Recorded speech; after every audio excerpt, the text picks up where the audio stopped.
What's up, everybody? It's Dan from SageMathTutoring.com, and here is a YouTube video for a student of mine who's dealing with sequences and series. So hopefully this is helpful for everybody. We have the formulas here, a couple practice problems, and we're just going to get right to it.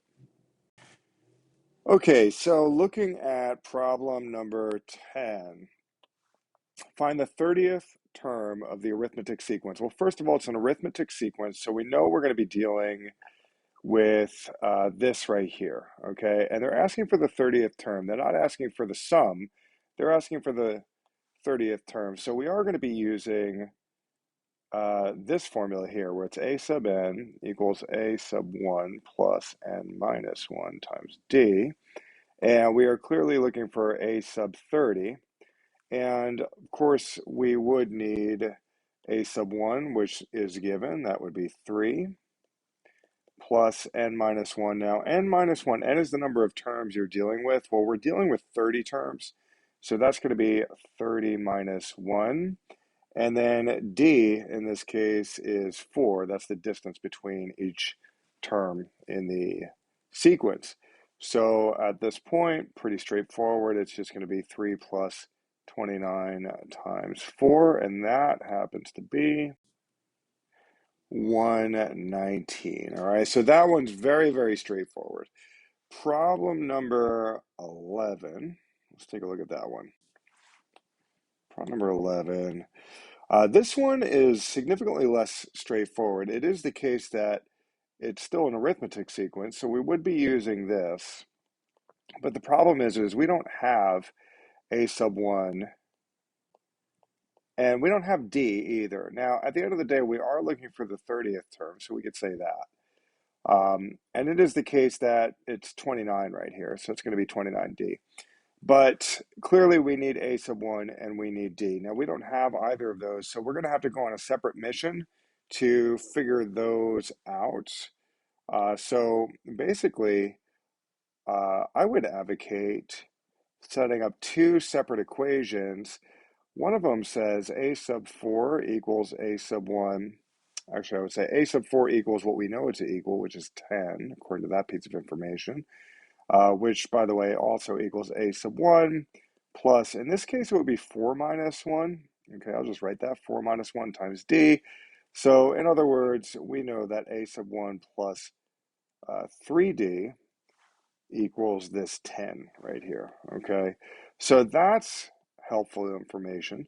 The other piece of helpful information is that a sub 10 apparently equals 28, which also equals a sub 1 plus, and in this case it would be 10 minus 1 times d, and that would be a sub 1 plus 9 times d. So we know that 28 equals a sub 1 plus 9 times d. So at that point, I think we could really use substitution.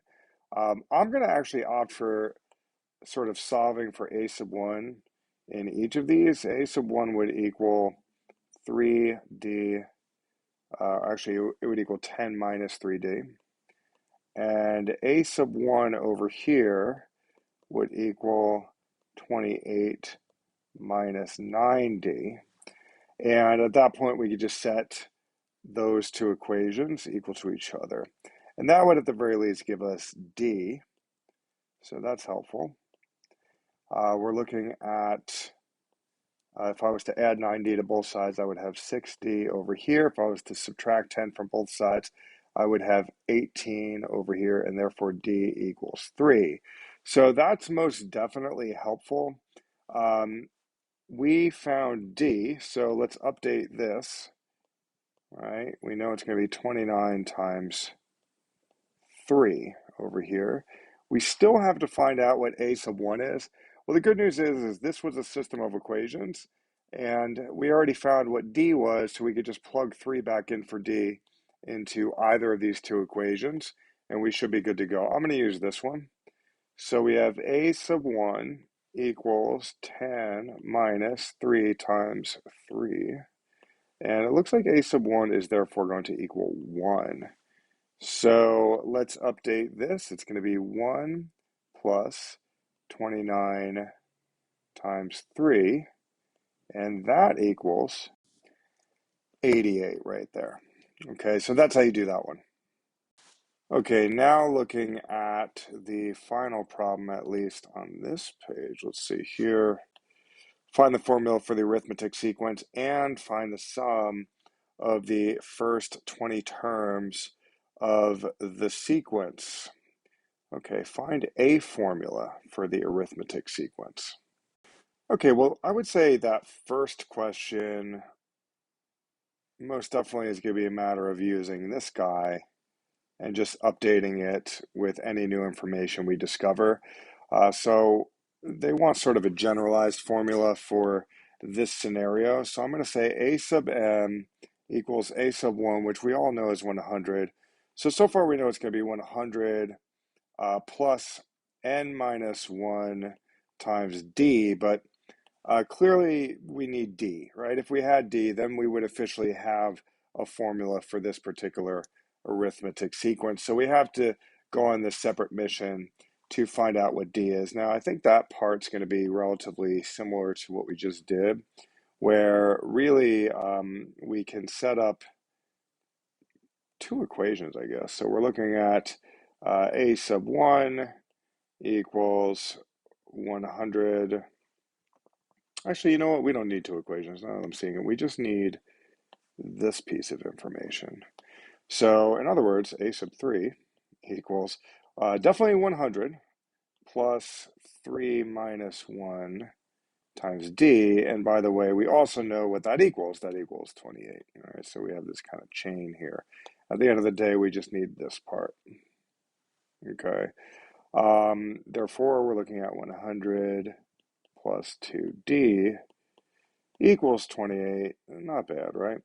2d equals 28 minus 100, which is negative 72, and then d therefore equals negative 36. So we can therefore update this one to say a sub n equals 100 plus n minus 1 times negative 36. I do believe there's a possibility the teacher would be okay with just that. Now, the second thing is to find the sum of the first 20 terms of the sequence. Well, this is the first time I think we are dealing with this right now. We're dealing with, these formulas here for the sum. The one that my student was working with more so was this green box formula for the sum of, arithmetic sequence. So let's see. Well, the sum of the first, how many? 20. That's going to equal 20 over 2 times the first term, which we already know, that's 100, plus the last term, okay? And that's going to be a sub 20. So this is one of those scenarios where we're almost there, but we just have to figure out what this last term is. And we're going to use the formula that we just discovered to find that last term. So if we were to use that formula, we would be dealing with a sub 20, that's what we're trying to find, equals 100 plus 20 minus 1 times negative 36.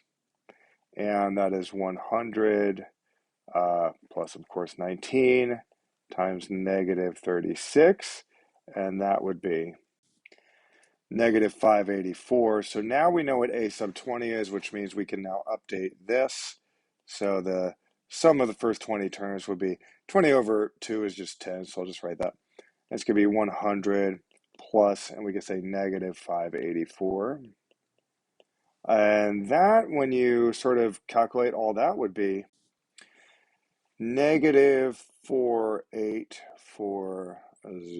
Okay, so hopefully there's no careless mistakes. The process itself is definitely correct, but I don't think I made careless mistakes, but you never know. You never know, so you can let me know in the comments if I did. Let's move on to the next problem. All right, so this thing, let's see, find the 10th term of the geometric. Okay, so now they're talking about geometric. Geometric is, right here, these guys, all right? So we're looking for the 10th term, so that's going to be, a sub 10, actually. That would equal a sub 1 times r raised to the n minus 1. Now, a sub 1 is given, that's 4, and then we know that r is 1/4, since, the n in this case, this should be n, not r. Since the n in this case is 10, that's going to be 10 minus 1, aka 9. And then that's something that you could just plug into your calculator, and that would be, we should say approximately, I'll turn that into an approximately 0 point, looks like there's 4 zeros, 1, 2, 3, 4, 1526. Okay, so that is a very small number, but that actually makes sense. That kind of goes to show like how quickly this original 4 will decrease when you just keep multiplying each, successive term by 1/4, it results in a very small number. Over here, very similar to the process that we did on the previous slide with the arithmetic sequence, we will have to kind of realize that we are indeed dealing with this formula in general, and we know what a sub 1 is, that's 9, but we do not have the r, right? Okay, we do not have the r, so we're going to have to go on a mission to figure that out. We are looking for a sub 10, though, so this is going to be r to the 9th once again. So the bottom line is, once we find r, we just plug it in, and then we would have the answer to this particular problem. But we have to go on that separate mission to find that r. So we're going to set up two equations.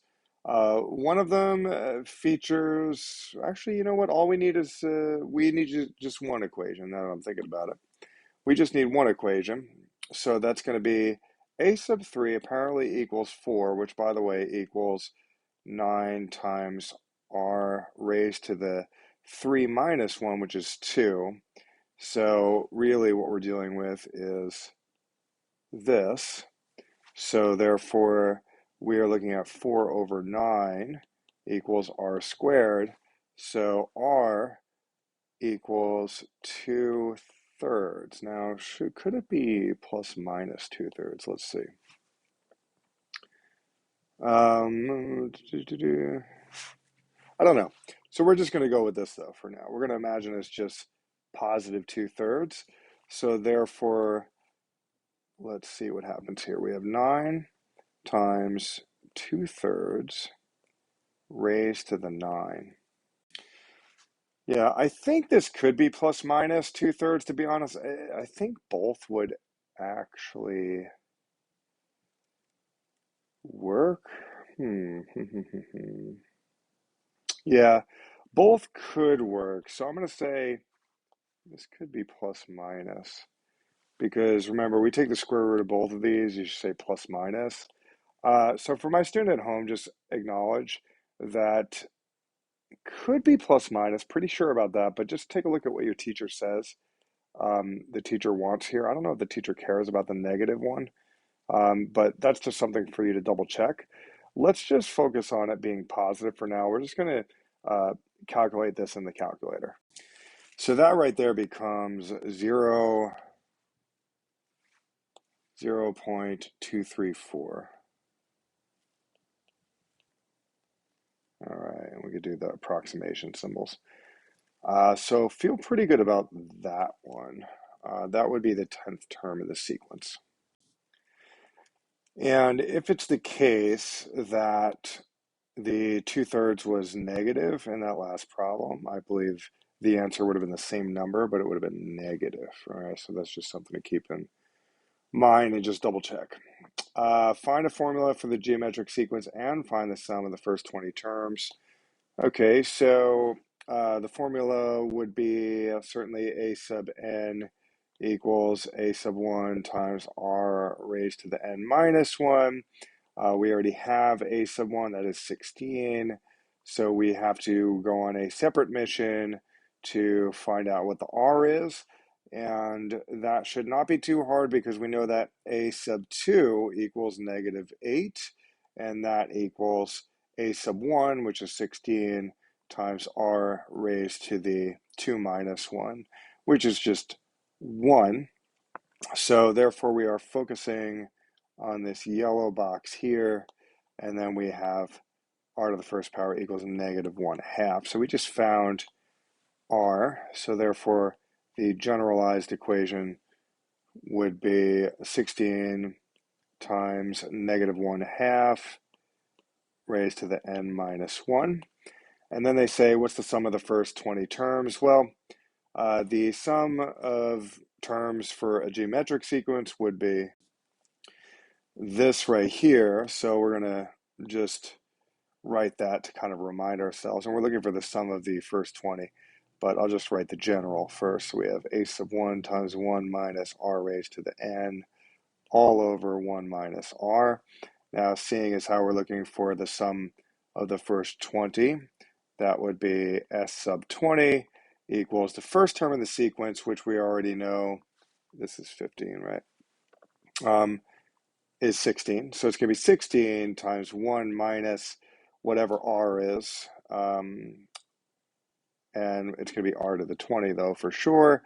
And then we have that all over 1 minus r. So, of course, we have to go on this separate mission to find r. And that should be straightforward because we just found out what r is, right? R is negative 1/2, right? So we're still dealing with that same problem. So we're looking at 16 times 1 minus, we can say negative 1/2. Negative 1/2 raised to the 20, that's going to be positive though. And then we have 1 minus negative 1/2. So if we plug that into the calculator, it would be approximately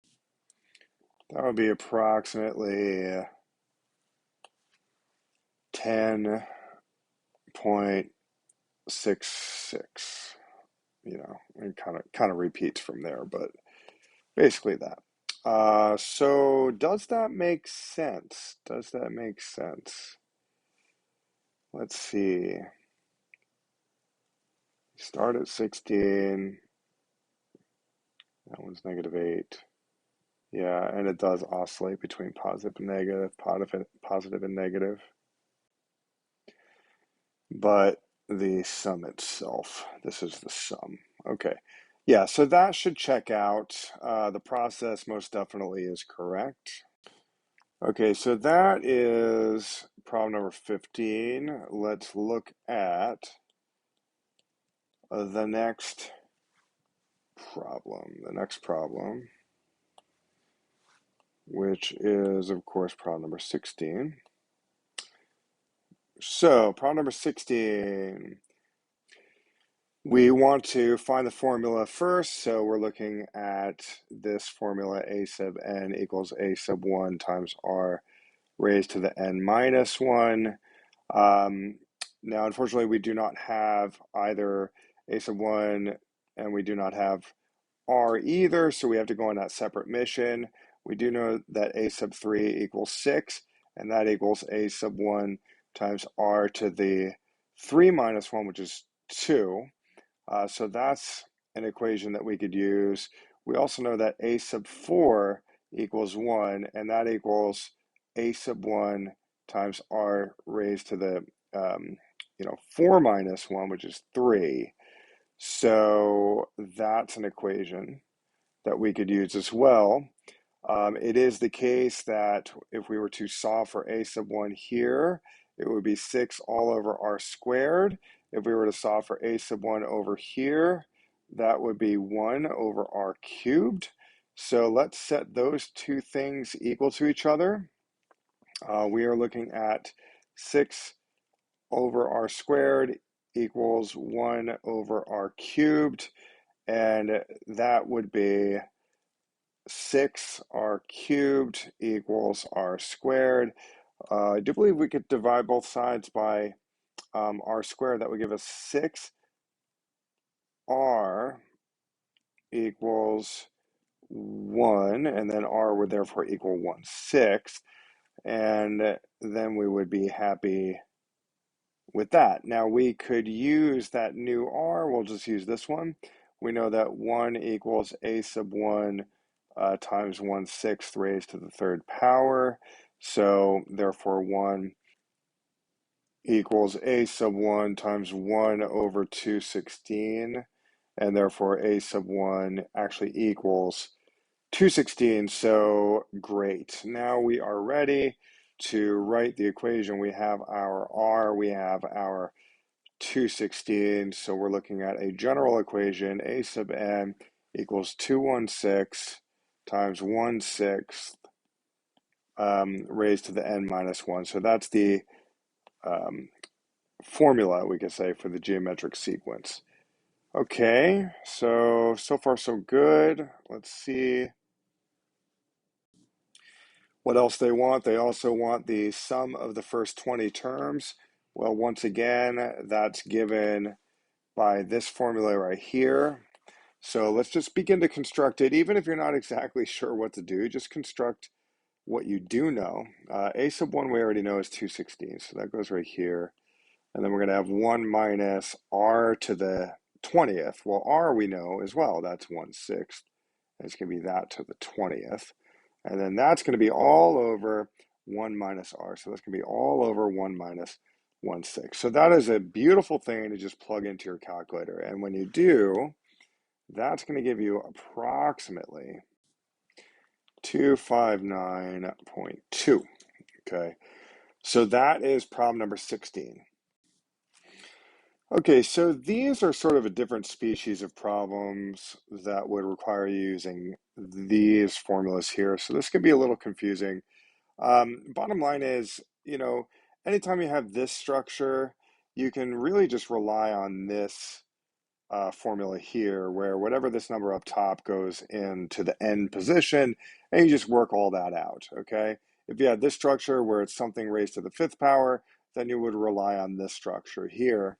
Now, clearly what we're dealing with the problem number 17, okay, problem number 17 is something raised to the fourth power. So already that should make you think about this one. But the problem is that there's all this other stuff going on. You got the 4 times n to the fourth, and you've got that minus 5, okay? So let's make sure we even understand kind of what's happening here. You've got, sometimes I like to bust out these charts, okay? We got a table like this, okay? So these numbers represent which term in the sequence we're dealing with, okay? This is the actual sort of structure,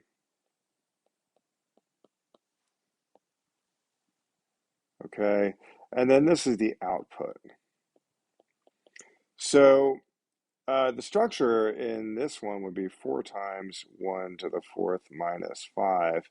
And that would result in an output of -1.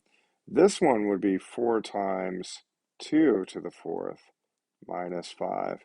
And that would result in an output of 59, okay? So basically, the outputs would go down below, and they're asking us, what's the sum of all these outputs?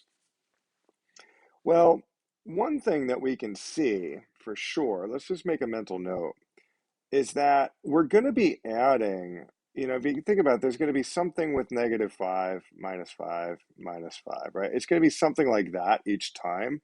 So it's like 4 times 3 to the fourth, right? 4 times 4 to the fourth, right? And you end up with these -5s, right? And how many of those -5s are you going to get? You're going to get 10 of those -5s. So that's going to be -50 if you think about it, okay? So due to this part of the structure, we know that it's really the sum of just this part It's really just the sum of that part. And then once we get the sum of the first 10 of these, then we can just minus 50 from that. And then we're going to have like the total answer, okay? The answer at the end of the day. So that's kind of an interesting thing to just note. I think what my student's teacher probably wants them to do is to just find the sum of this part first, and then at the tail end of that process, subtract 50 from it, okay? So we're going to go on a separate mission to just find the sum of these. Now, clearly, once again, we are dealing with this situation, okay? But it's not just something to the fourth power, it's 4 times something to the fourth power. But the good news is we could just use this to find the end of the fourth power part, right? I mean, in this case, it's I to the fourth power, but we could just use this thing to find that and then just multiply that result by that 4 right there. Okay, so that's really the protocol for something that looks like this. Find this part first, and then acknowledge that this is going to be really just negative 5 times that 10 right there. Negative 5 times that 10, and that's negative 50. So let's find it's really going to be 4 times, like I said, 4 times that whole structure. So n is 10, so it's going to be 10 times 10 plus 1 times 2 times 10 plus 1 times 3 times 10 squared plus 3 times 10 minus 1 up top, and that's going to be all over 30. Now that's definitely a mouthful, but just remember n in this case was 10. That's 10, right? Because over here n is the number that's on top, right? So you just plug in 10 here. We also remember that we're multiplying the entire thing by 4. So this is something you just plug into your calculator in one shot, and that's going to be 101,332. And then we, of course, have to then subtract 50 from that. So it's going to be 101,332 minus 50, and that equals 101,282. All right, so that's the answer to that one. Okay, so looking at this one, problem number 18. Problem number 18 is weird. Okay, there's a lot going on there. So first of all, we're not looking for the sum of the first 15 terms. We're looking for the sum of all the terms from the 6th term all the way up to the 15 terms. So let's already just get clear about the big picture. The big picture is that what we have to do is we have to find the sum of the first 15 terms and then subtract away the sum of the first 5 terms. Okay, so this is not really official symbology, but we could just say the big picture is that we're doing this actually. We're finding the sum of the first 15, and then we're going to subtract away the sum of the first 5. So first we got to find the sum of the first 15, subtract away the sum of the first 5, and then we're going to have our answer. So that's something to take into account. Another thing to take into account is you should be relatively familiar with that pattern right there. That's definitely the difference between two squares. So in reality, we're looking at n squared minus 1, which is reminiscent of this one right here. Okay, we've got the I squared situation, that n squared, so we're looking at this I squared situation. So we know that we're really going to be working with this guy, right? This one right here. Okay. And actually I'll make it a blue box. We're looking at this. We're going to be using that. So great. We also are going to be acknowledging that we have this minus 1, and just like in the last problem, we're going to find the sum of, as it pertains to this n squared, but then at the end, you have to subtract negative 1 times 15. Negative 1 times 15 is negative 15. So you're going to be subtracting 15 at the end of each of these processes, okay? So let's look at the big picture. And in fact, I'm going to make this nicer. We're going to make this a little bit more official. The reality of what we're doing is the following. The reality of what we're doing is this, n squared minus 1, and we're subtracting this one. And then we're going to have the answer. So focusing on this one, well, it's definitely the case that the n in this case is 15. So it's going to be 15 times 15 plus 1 times 2 times 15 plus 1. And that's all over 6. And then we're going to be subtracting 15 from that. That gives us our first parentheses. Now we could just kind of do that all at once, but let's keep with the big picture. This might be different than the way the teacher goes about it, but I'm now going to address this one. This one is going to be 5 times 5 plus 1 times 2 times 5 plus 1, and that's going to be all over 6, and we will be subtracting 5 from that, actually. I said 15 before, but actually we're subtracting 5 from that because it could be negative 1 times that number, 5. Okay, so that's going to give us the answer at the end of the day. So we're just going to, you know what we're going to do? We're going to use a calculator. That's what we're going to do. We're going to use a calculator. So this one happens to be 1,225, okay? And that's after doing everything. That's after taking this into account, and then that's after subtracting 15 from it as well. So this one, if we were to use a calculator, would give us 50. So of course we are subtracting those two, and that gives us 1,175.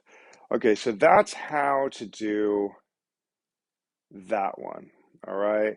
So for my student at home, hopefully not too confusing. You definitely got that. My student at home and I worked on every problem all the way up to these problems.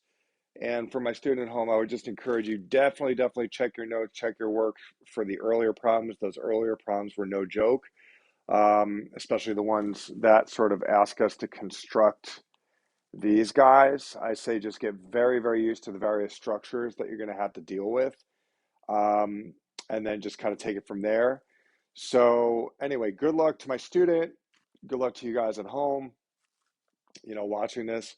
And if I made any careless mistakes, let me know in the comments. And but I can always vouch for the process itself. I do these problems on the fly. I stand by the process itself, although little careless mistakes can happen along the way. So just point them out if you don't mind. And I will talk to you all later. Take it easy.